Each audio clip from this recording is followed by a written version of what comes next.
بسم اللہ الرحمن الرحیم۔ السلام علیکم۔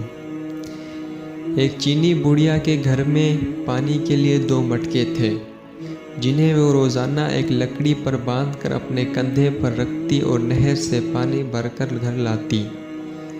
2 مٹکوں میں سے ایک تو ٹھیک تھا، مگر دوسرا کچھ ٹوٹا ہوا۔ ہر بار ایسا ہوتا کہ جب یہ بڑھیا نہر سے پانی لے کر گھر پہنچتی تو ٹوٹے ہوئے مٹکے کا آدھا پانی راستے میں ہی بہہ چکا ہوتا، جبکہ دوسرا مٹکا پورا بھرا ہوا گھر پہنچتا۔ ثابت مٹکا اپنی کارکردگی سے بہت مطمئن تھا تو ٹوٹا ہوا بالکل ہی مایوس، حتیٰ کہ وہ اپنے ذات سے بھی نفرت کرنے لگا تھا کہ آخر کیونکہ وہ اپنے فرائض کو اس انداز میں پورا نہیں کر پاتا جس کی اس سے توقع کی جاتی۔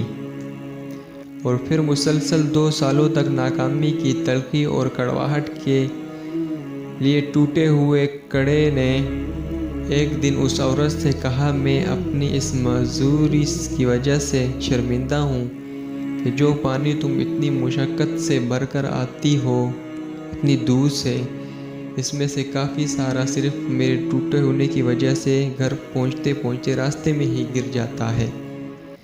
گھڑے کی یہ بات سن کر بڑھیا ہنس دی اور کہا، کیا تم نے ان سالوں میں یہ نہیں دیکھا کہ میں جس طرف سے تم کو اٹھا کر لاتی ہوں، ادھر تو پھولوں کے پودے لگے ہوئے ہیں، جبکہ دوسری طرف کچھ بھی نہیں اگا ہوا۔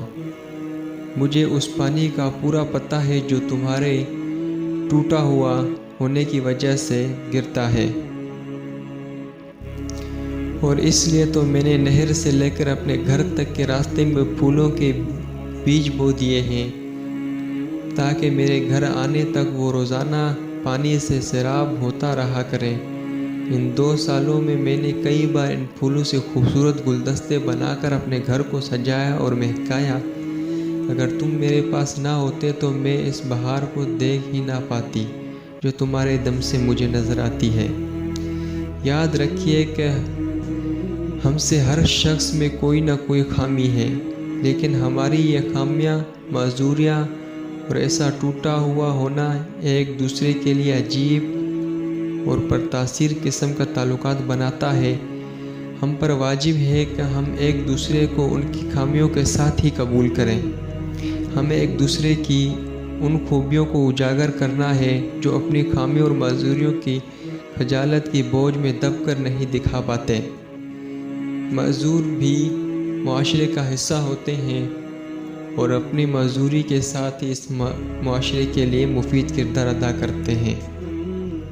جی ہاں، ہم سب میں کوئی نہ کوئی عیب ہے، پھر کیوں نہ ہم اپنے اور عیبوں کے ساتھ ایک دوسرے کی خامیوں اور خوبیوں کو ملا کر اپنی زندگی سے بھرپور لطف اٹھائیں۔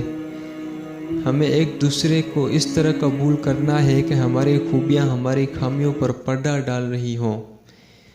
مزید ایسی تحریر سننے کے لیے ہمارے چینل کو سبسکرائب کریں۔